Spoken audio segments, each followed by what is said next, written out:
I'm going to tell you a story about the Leprechaun's gold. And it started a long, long time ago, earlier than your great-great-great-grandfathers were. And it goes like this. It is about a harpist. Now, he was the greatest harpist in this little village not far from Dublin, Ireland. And his name was Pat, old Pat. Now, he played the harp for all the people around, and he'd done weddings and special occasions and everything, and all the people loved him. And then one day, a young lad by the name of Tom came up to Pat, and he says, "Oh, Pat, I would love to learn how to play the harp." Well, old Pat, he loved the harp and the music, and he shared his music with everyone. So he said, "Okay, I will teach you." Well, he taught young Tom, and young Tom got where he got very good. And he turned around and he said one day, he says, "Pat, you're such good." He says, "Why don't you charge the people? You got a talent. You should let it pay for it." And old Pat said, "No." He says, "I don't need money. I'm rich because I got friends. And you can never put a price on friends." And he turned around and he still played for everybody.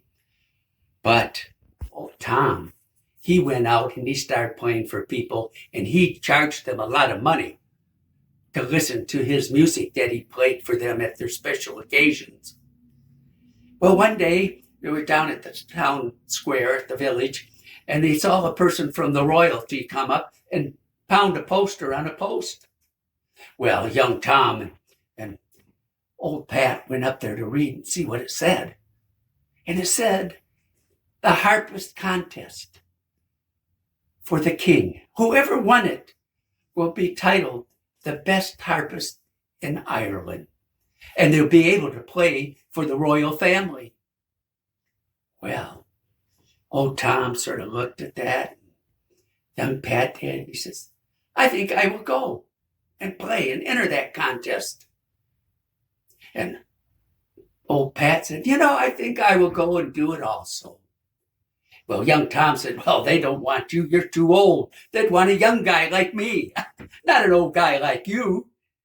Well, young old Pat said, "Well, I'm going to go anyhow."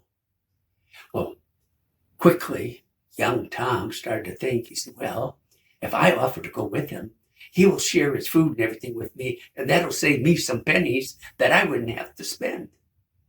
So he said, "Pat, I'll go with you." Well, old Pat, he said, "Okay."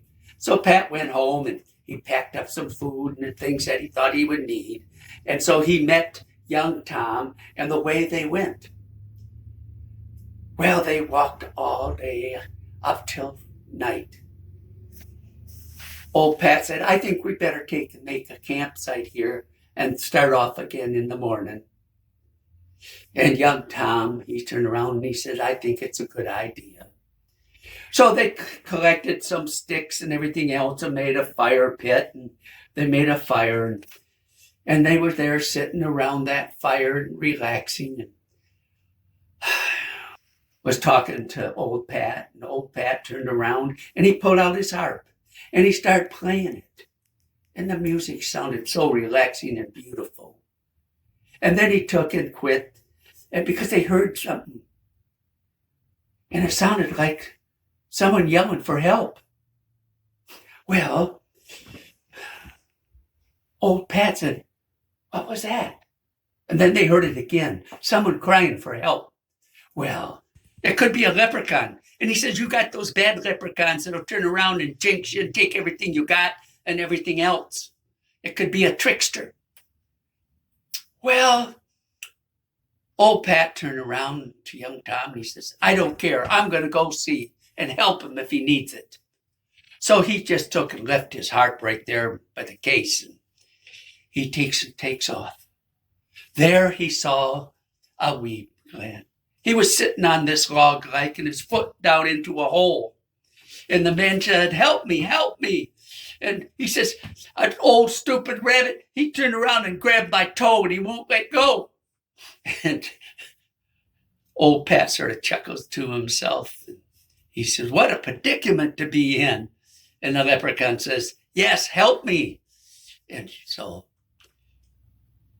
Old Pat turned around and smiled, and he got down by the hole, and he made noises like a fox. And that startled that leprechaun, that rabbit down in that hole, and he let go of that leprechaun's toe and he got his foot out of that hole. And he says, I suppose you want my gold. Well, Old Pat said, no, I don't want your gold. He says, come with me. We'll go back to the camp where young Tom is and where we were camping. And I'll share some of my music with you to relax you and give you some food I got. I don't have much. And the leprechaun said, yeah, you just want my gold. And Old Pat said, no, I don't want your gold. So the leprechaun went with him to the camp, and they looked around, and he says, well, where's your friend? And Old Pat turned around and said, well, he must have took off. And the leprechaun said, yes, he did. Well, he didn't know at that the young Tom broke the string on his harp. And, well, he took and Old Pat picked up the harp, and he started playing a tune to relax that leprechaun. And the leprechaun turned around, and the next thing he knew, he fell asleep. Well, the leprechaun gave a whistle, and out came down the path a bunch of other leprechauns carrying little boxes of stuff and tools and things. And the leprechaun said, he wants my gold. So he said, you know what to do. So they all took and opened up their toolboxes and everything else. And they worked on the harp of Old Pat. Well, Old Pat woke up the next morning and he looked around and he didn't see the leprechaun nowhere in sight. And he said, well, he must not have been a trickster or anything else. He said, I didn't take and nothing happened to me. So he took his harp and everything else and took off for the castle. Well, by the time he got to the castle, all the other people had played and everything else. And it was time for young Tom to take and play for the king. And he took out his harp and he went to go to play. And all of a sudden a string broke. And then another string popped and another string popped. And before he knew it, all the strings on his harp broke. And he just collected his harp, put it back in its case, and walked off. Well, Old Pat, he turned around and he picked up his harp, opened up the case, and there he saw a beautiful harp in gold. And it had all strings on it and everything. Well, he started to play for the king and all the people around. And they all just got relaxed. And the king got relaxed. And everyone in his royalty, family and everything enjoyed the music. And the next thing you knew, the king announced the winner of the contest was Old Pat. And he told Old Pat that he can take and stay and play for the royal family. And he was announced as the greatest harpist in Ireland. Now that's the story of Old Pat and the Leprechaun's Gold.